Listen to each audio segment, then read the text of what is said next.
warahmatullahi wabarakatuh. Kami dari tim 7 akan membahas tentang studi kasus gaya belajar kinestetik.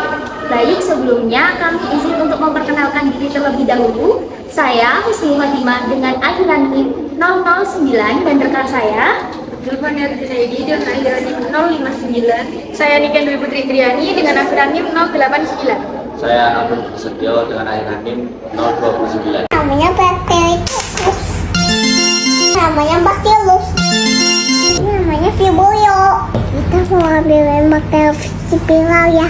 Microbiome itu bakteri. Bakteri ada di tubuh kita loh.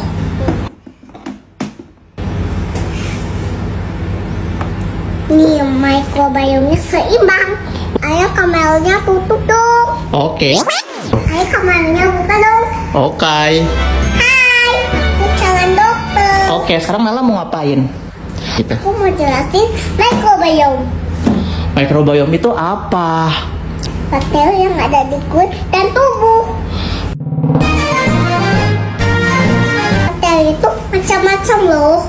Ada apa aja emang? Ada yang baik, ada yang jahat. Kalau bakterinya nggak seimbang, gimana? Kulitnya akan rusak, skin barrier-nya juga rusak. Kulitnya nggak sehat karena ada kuman. Oh gitu. Jadi kalau nggak ada kuman sehat. Di sini saya akan mendeskripsikan tentang studi kasus tentang Nala. Hafla Nala Dipa Vianjaya atau biasa dikenal dengan Nala adalah balita berusia 3 tahun. Nala ini sudah gemar belajar sejak kecil. Dengan gaya belajar yang digunakan adalah gaya belajar kinestetik. Nala memang gemar membaca buku mempelajari organ tubuh manusia. Dari buku-buku tersebut, akhirnya Nala banyak belajar mengenai organ tubuh manusia. Selain memberikan stimulasi lewat buku-buku bergambar, Bunda Sofi atau ibunda dari Nala mengaku telah memberikan stimulus sejak Nala masih berada dalam kandungan. Stimulus tersebut diberikan dengan cara mengajak Nala berbicara sesering mungkin dan juga memberikan stimulus berupa musik-musik Islami. Stimulasi seperti ini terus berjalan hingga Nala lahir ke dunia. Tak hanya menguasai organ tubuh beserta fungsinya, Nala juga fasih dalam menghafal tabel periodik kimia.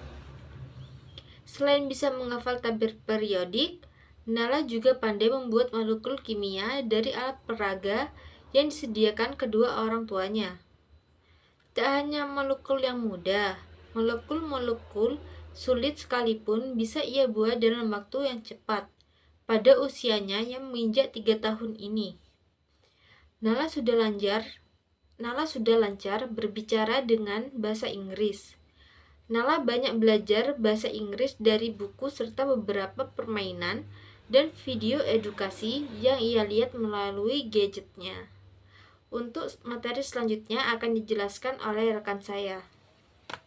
Berikut adalah kelebihan gaya belajar kinetik.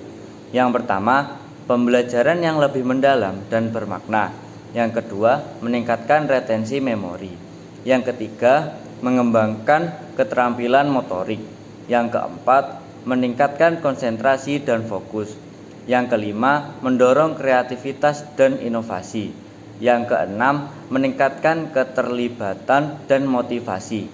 Yang ketujuh, mengurangi stres dan kegelisahan.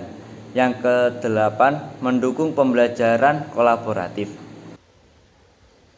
Baik, dari studi kasus yang kelompok kami bahas, ada beberapa kekurangan gaya belajar ini. Yang pertama, sulit memahami informasi jika tidak dipraktikkan. Yang kedua, mudah bosan dan frustasi. Yang ketiga, membutuhkan media ajar atau alat peraga dalam proses pembelajaran. Yang keempat, lemah dalam hal konsep teori. Yang kelima, cenderung menggunakan jari telunjuk untuk menunjuk saat membaca. Yang keenam, kesulitan memperhatikan materi yang disampaikan secara lisan atau dalam bentuk tulisan. Dan yang terakhir, kesulitan dalam menghadapi ujian tulis. Nah, dari kekurangan-kekurangan yang saya sebutkan tadi, dari kelompok kami ada beberapa solusi. untuk mengurangi atau menutupi kekurangan-kekurangan gaya belajar ini yang akan disampaikan oleh rekan saya. Nah, dari kasus Nala tersebut adalah salah satu contoh gaya belajar kinestetik. Jadi sebagai seorang pendidik atau sebagai seorang calon pendidik, kita juga harus tahu banyak cara atau solusi untuk mendukung gaya belajar kinestetik. Yang pertama, aktivitas fisik dalam pembelajaran. Jadi yang dimana itu akan melibatkan siswa untuk bergerak aktif. Misalnya belajar sambil bermain. Kemudian penggunaan alat peraga seperti peta, model 3 dimensi, dan lain-lain. Nah, bagaimana kalau kita adalah orang yang serba kekurangan? Misalkan kekurangan dalam segi hal ekonomi atau finansial, sehingga tidak bisa membeli alat peraga untuk belajar kinestetik. Nah, mungkin kita juga bisa melakukan daur ulang dari bahan bekas, sehingga itu juga merupakan aktivitas fisik yang akan membuat kita belajar dengan cara gaya belajar kinestetik.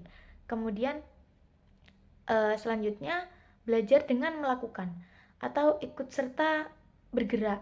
Jadi misalkan kita mengajar kelas 1 SD yang dimana mereka itu kan belajar menghitung. Nah, misalkan kalau 3 satuan ke kanan itu kan 3 dikurangi 2. Jadi kita bergerak 3 satuan ke kanan, kemudian dikurangi 2 itu bergerak 2 satuan ke kiri. Nah, akan menyisakan 1 satuan yang dimana dari titik awal kita berangkat itu sama dengan 1. Kemudian selanjutnya aktivitas kelompok dan kolaboratif. Aktivitas kelompok itu juga akan mendukung anak dengan gaya belajar kinestetik. Nah, selanjutnya jadwal istirahat yang tepat. Memberi waktu istirahat yang cukup agar siswa kinestetik itu dapat istirahat dan dapat bergerak untuk mengurangi kejenuhan mereka, sehingga mereka tetap fokus dalam pembelajaran. Kemudian yang selanjutnya bisa dengan tugas praktis atau libatkan tugas yang berkaitan dengan aktivitas fisik, misalkan wawancara atau aktivitas lain, misalkan tugas dengan proyek. Kemudian yang terakhir bisa dengan kelas luar ruangan, sehingga sesekali kita ajak murid untuk belajar dengan suasana yang baru, agar mereka itu lebih bervariasi dalam belajar sambil bergerak. Nah, mungkin itu saja yang dapat kelompok kami sampaikan. Kurang lebihnya mohon maaf. Sekian dari kelompok kami. Wassalamualaikum warahmatullahi wabarakatuh.